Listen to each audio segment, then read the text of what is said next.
नमस्कार मित्रों, मैं राजीव मिश्रा और आप देख रहे हैं स्वैच्छिक दुनिया न्यूज चैनल। आइए बात करते हैं इस वक्त की कुछ बड़ी खबरें। आपने लोगों को काले कपड़े पहनकर मातम मनाते देखा होगा। इस दौरान लोग करतब दिखाते हुए खुद को लहूलुहान कर लेते हैं। ताजिया जुलूस में लोगों को या हुसैन हम ना हुए कहते हुए भी सुना होगा, लेकिन इसके पीछे की वजह क्या है, आइए जानते हैं। दरअसल आज से लगभग 1400 साल पहले तारीख-ए-इस्लाम में करबला की जंग हुई थी। बता दें, ये जंग जुल्म के खिलाफ इंसाफ के लिए लड़ी गई थी।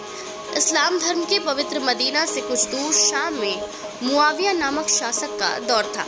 मुआविया की मृत्यु के बाद शाही वारिस के रूप में याजिद, जिसमें सभी अवगुण मौजूद थे, वे शाम की गद्दी पर बैठा। याजिद चाहता था कि उसके गद्दी पर बैठने की पुष्टि इमाम हुसैन करे, क्योंकि वे मोहम्मद साहब के नवासे हैं और उनका वहाँ के लोगों पर एक अच्छा प्रभाव भी है।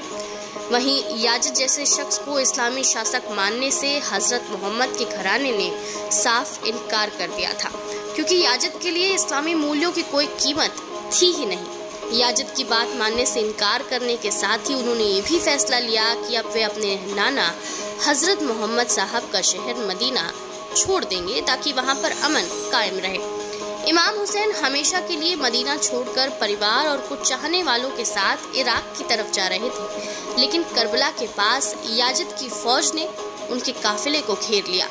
याजिद ने उनके सामने शर्त रखी, जिन्हें इमाम हुसैन ने मानने से साफ इनकार कर दिया।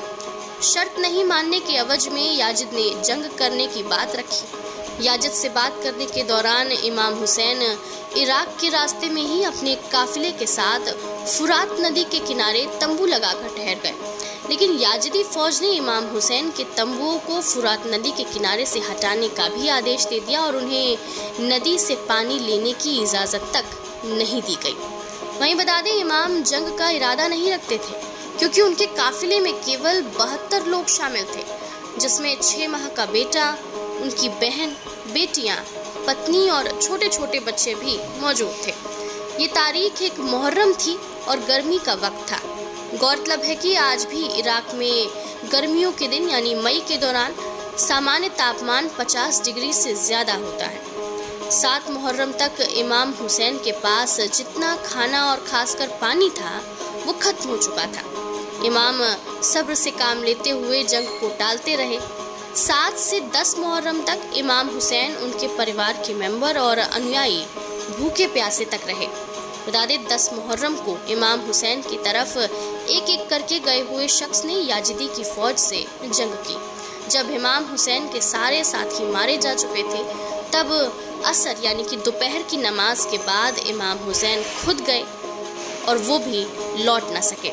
बता दें, इस जंग में इमाम हुसैन का केवल एक बेटा जैनुल आबिदीन जिंदा बचा, क्योंकि 10 मुहर्रम को वे बीमार थे और बाद में उन्हीं से मोहम्मद साहब की पीढ़ी चली। इसी कुर्बानी को याद में रखते हुए मुहर्रम मनाया जाता है।